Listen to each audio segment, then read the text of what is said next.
Ito ho yung bagong gawa namin na amp rack mga boss. Ayan po, na pwede sa dalawang amplifier, isang mixer, isang crossover, isang equalizer, tsaka isang power controller. Ayan, tingnan ho natin sa loob. Ito ho, may lock siya. Ayan.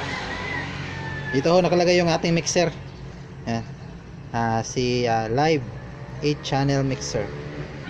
Ayan po. Dito naman po sa baba, ito may lock siya. Ayan.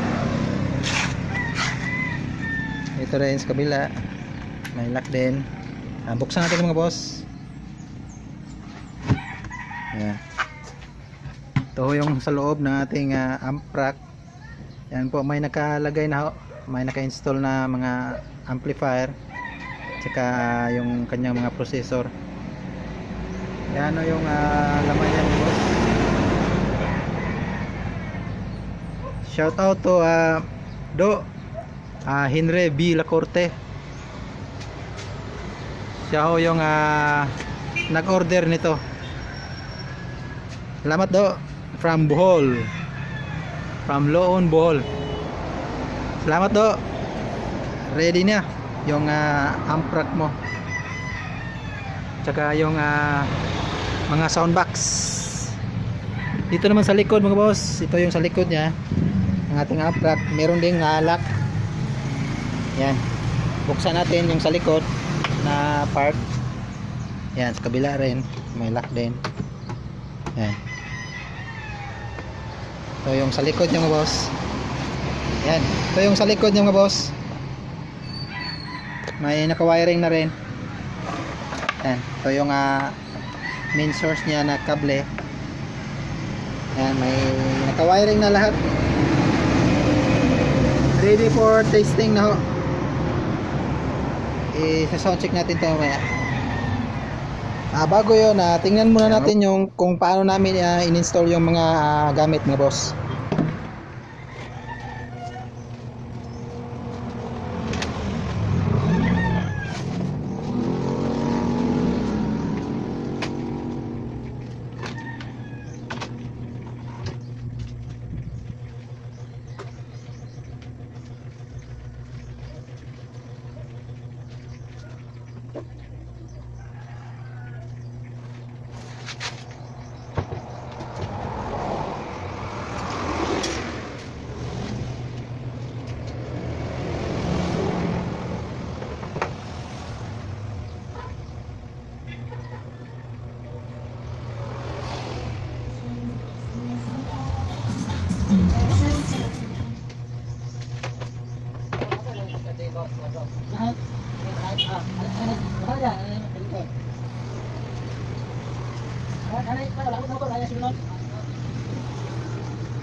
Yan boss, ito ho yung in-install natin ng mga gadget mga boss, tsaka mga power amplifier.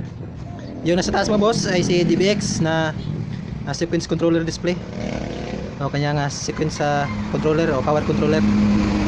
Yung pangalawa mga boss ay si DBX 234XL na crossover. Yung pangatlo mga boss is DBX na 31 band 231 graphic equalizer. Saka ito yung unang amplifier natin mga boss ay si Yamaha power amplifier P500S. Saka yung nasa pinaka baba mga boss, ito ay si Tucson P500S power amplifier. Sige mga boss, tayo natin para wiringan natin sa likod at sa sound check natin mamaya. Yung amp rack natin mga boss, yung bagong tapos natin na amp rack, saka na-installan na rin natin ang mga amplifier, saka yung mga processors nya. Yan yung forma nya. Ito yung dito pala ilalagay natin yung mixer mga boss. Ito natin ilalagay yung mixer.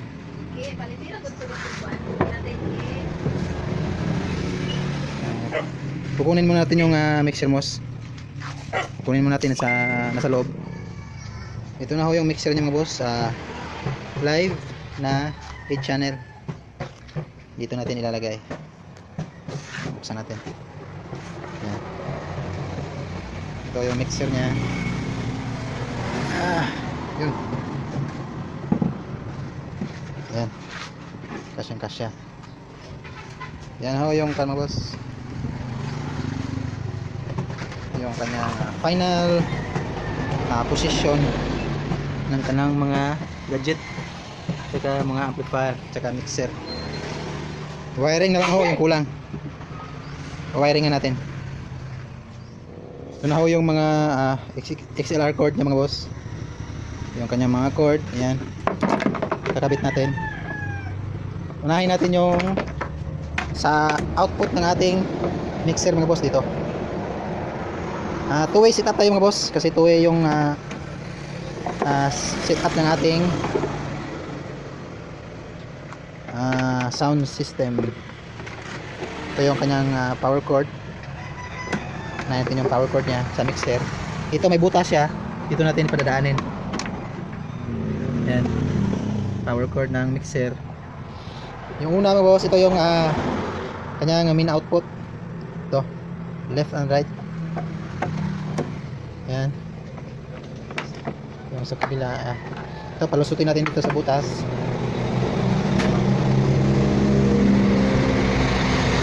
Tapos yung right niya mga boss, Ito yung kable. Yan, isa. Ito. Yung right nya. Yan. Palusutin na yun natin sa butas. Yan. Yan, boss. Punta tayo sa likod mo, boss, ng ating amplifier o amp rack. Yung mga kuha nya, XLR cord. Ito yung nasa likod niya, mga boss. Ito yung galing sa mixer. Itong dalawa, mga boss, left and right. Ito yung papunta sa ating equalizer. Ito, left and right, galing ito sa ating equalizer. Yan, input tayo sa equalizer.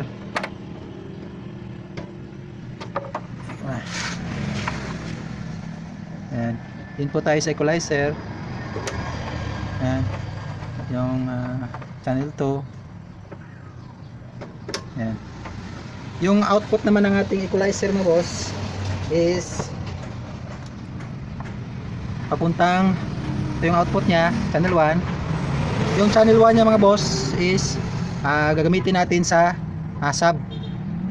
Ito yung channel 1 nya, output, papuntang input ng ating crossover. Ito yung crossover. Yung output naman ng ating equalizer, mga boss, channel 2. Ito yung gagamitin natin sa mid-high, yung channel 2. Kasi yung channel 1 para sa sub, yung sa channel 2 para sa mid-high natin. Yung output channel 2 is papuntang crossover, channel 2 sa crossover. Yan. Tapos, mga boss, itong mga output natin, mga boss, ito yung output. Bale, two-way setup na ngayon. Yung setup dito ng ating amp rack, ay yung ating amplifier sa ating sound system.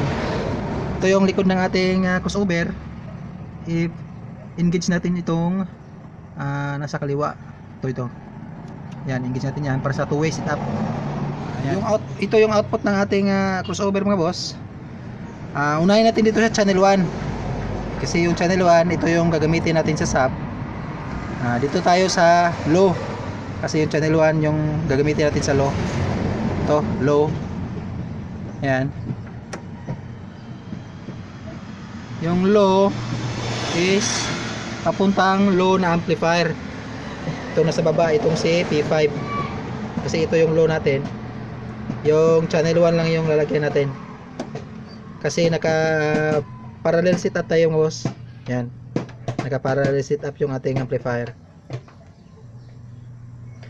Tapos, mga boss, yung ating channel 2. Kasi yung channel 2 natin ito sa ating crossover, ito yung gagamitin natin sa mid-high.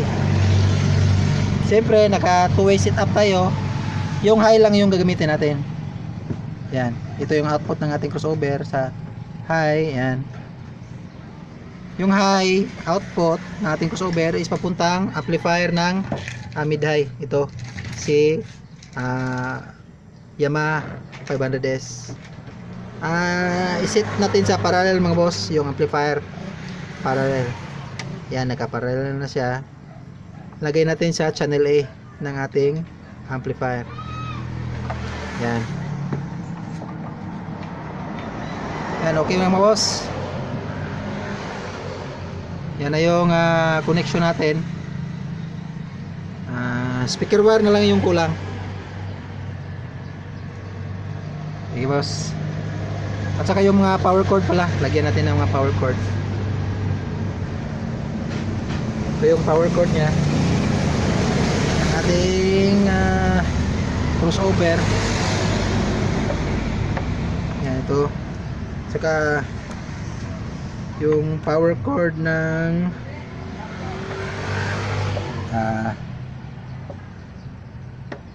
equalizer. Yan. Yan. Yan na, mga boss.